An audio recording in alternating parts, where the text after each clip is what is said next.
Hello.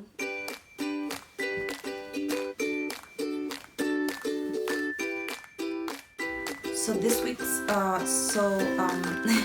so I have been putting off reading The Six of Crows for the longest time possible, and I have absolutely no excuse or reason why at all. I just, when a book is really hyped and you fear that the book won't live up to your expectations. Hello, I am about to say the phrase on Netflix a horrible amount of times, an unforgivable amount of times.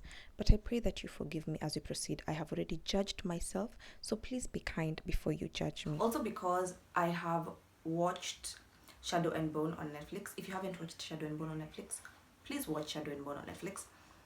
Because I've watched Shadow and Bone on Netflix and I was a bit scared that I would like the show more than I liked the book, or that I would like the book more than I liked the show. None of those options is ever really that great.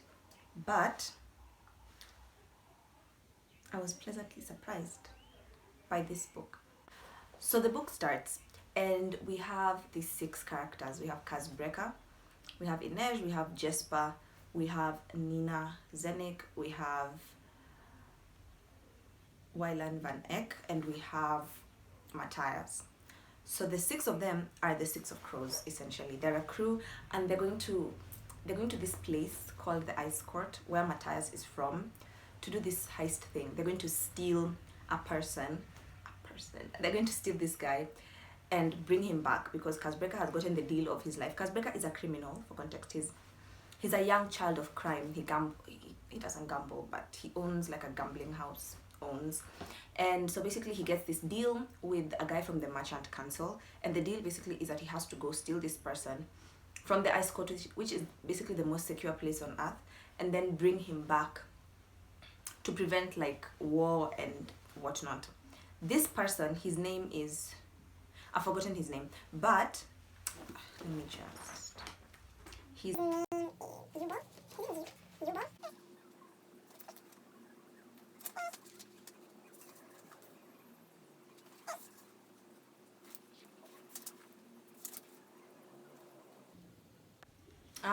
Yul Bayur.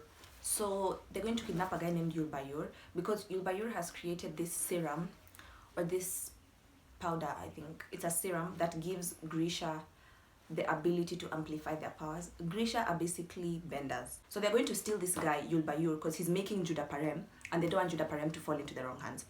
And so that's the entire plot of the entire story. They're just going from where they are, which is where are they? Ketterdam, which is like a city. Ketterdam is like Nairobi. I think Ketterdam is the Nairobi of this book. It's like a city with like thieves and business, and so they're going from Ketterdam to the Ice Palace to steal this man. So is there anything I've left out? No. The way there are the 6 of them like this, I think it's important to note that each of them brings something, a little bit of spice to the plot, but that I will handle under the things I liked. So I think I'll just go straight to the review, because if I give any more spoilers about this book, or if I give any more information, then it'll just be a spoiler, and I want you guys to read this book and watch the series. The things I liked. So first we have, the first thing I liked about this book is pacing. The pacing is actually pretty fast paced, because this book happens within, I think, a month, and it's not that they take you feel the whole month. A week is skipped. So the book starts, they break into prison, they steal Matasi'S, they travel through the seas to the Ice Palace, they break into the Ice Palace, they steal Yul Bayur, they come back with Yul Bayur, and they get betrayed by the merchant council, and then the book ends, or by the guy who told them he was from the merchant council. So the pacing is really, really fast, and I think for books, I should talk slower. For books that have a sort of what?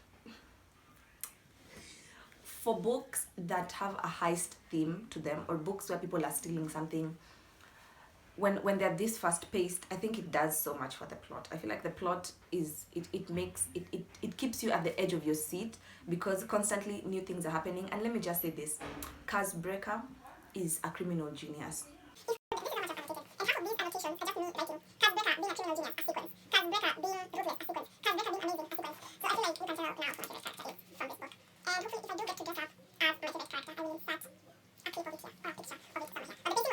The second thing I liked was character voice and identity. Each character is so uniquely different that it feels like you're watching a movie. You can't confuse one character with the other. And I think this is very important when you're reading books that have different characters, like different chaptered characters. Like one chapter will be Inej, and then the next chapter. Also, number 3, we have character role in found family. So I don't know how, I'm assuming everyone is familiar with the found family trope, but character role is very important. Like you want everyone doing a different thing. If you've watched Avatar The Last Airbender, I quote Avatar The Last Airbender so much because at the back of this book, the Michael Dante DiMartino, co-creator of Avatar, writes, Six of Crows is one of those all too rare, unput-downable, I don't think unput-downable is a word, unput-downable books that keeps your eyes glued to the page and your brain scrambling to figure out what's going to happen next, which is very true. This book is just spectacular. Anyway, everyone has a role to play. The third, I've already said character role in found family. The fourth thing I liked was curse breaker.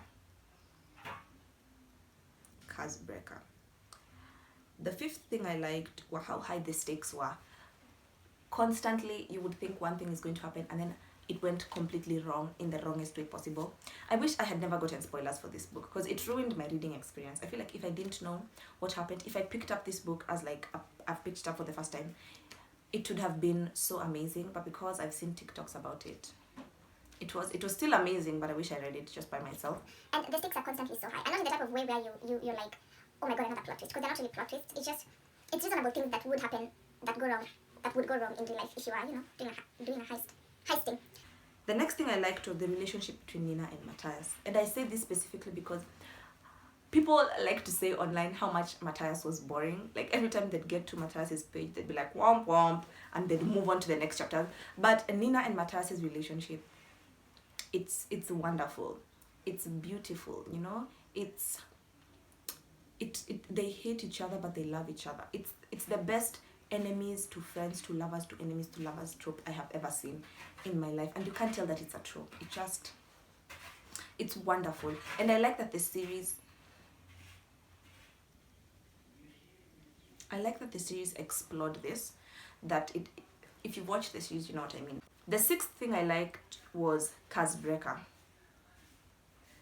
Yeah, I feel like curse breaker is the most consistently villainous but good character I've ever met. He's like Zuko, except Zuko keeps on doing evil things. He's like Azula. Exactly. He is Azula from Avatar The Last Airbender because it just makes sense. He's evil from the start and he's evil all the way to the end. Not really evil. He's like Klaus Michelson from the originals. Like I feel like I quote the same 3 things forever. But that's how he is. Like from the beginning to the end of the book, he is constantly doing questionable things for the purposes of getting his money. Some people see magic tricks, or some people see a magic trick and say, impossible. They clap their hands, turn over their money, and forget about it 10 minutes later.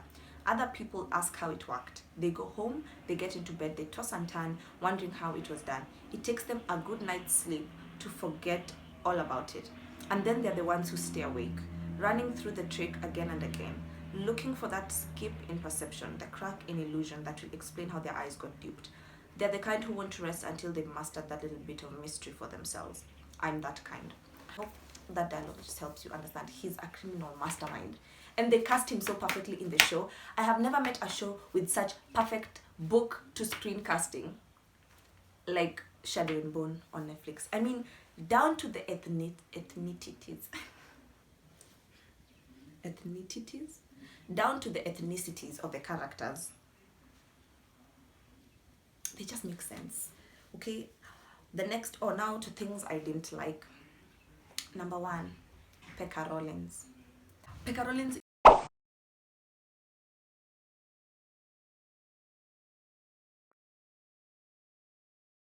like these people in Nairobi.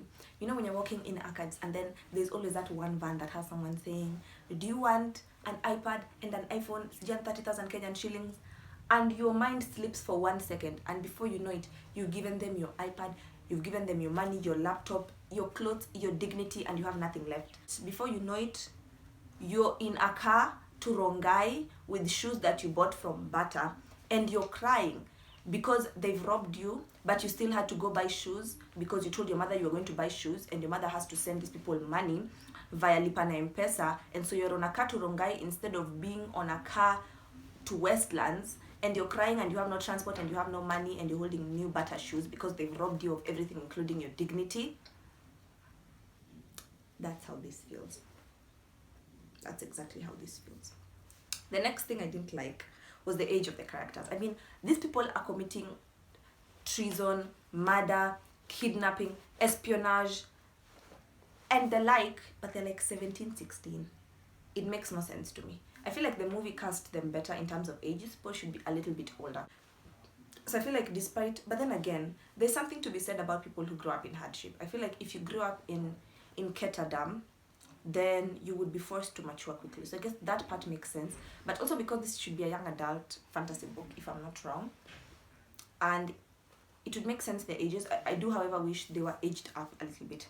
It doesn't have to be that old if you're still catering to a young audience. I feel like if they were in their 20s, like if they were maybe early 20s, Breaker should have been 24, 25. And then the ages could go down, and the youngest person could have been Wylan, and he could have been 19. If Wylan was 19, that would have made sense, and then everyone should just have been aged up. I feel like that would have made more sense for the plot. But basically, that's the plot of the entire book. They do a heist. They steal, and they commit all these crimes, and you love it every second of the way. It makes so much sense. And Ketterdam and Nairobi at the same place. You will never convince me that Ketterdam is not Nairobi. But basically, that is it for The Six of Crows. Please read it if you have the chance. So if you're not able to get it in hardback, then I can send it to you in ebook because I want everyone to read this book. Because I want everyone to read this book. If you asked me for it, I would send it to you in ebook. I'll send it to you in ebook. So if you want it, just let me know. Although is ebook recording the author? Now that the library is down. No. At the end of the day, we're all comrades. We need to hold each other's hands and help each other get plagiarized books. I love this book so much. Plagiarized. No. Anyway, read the book.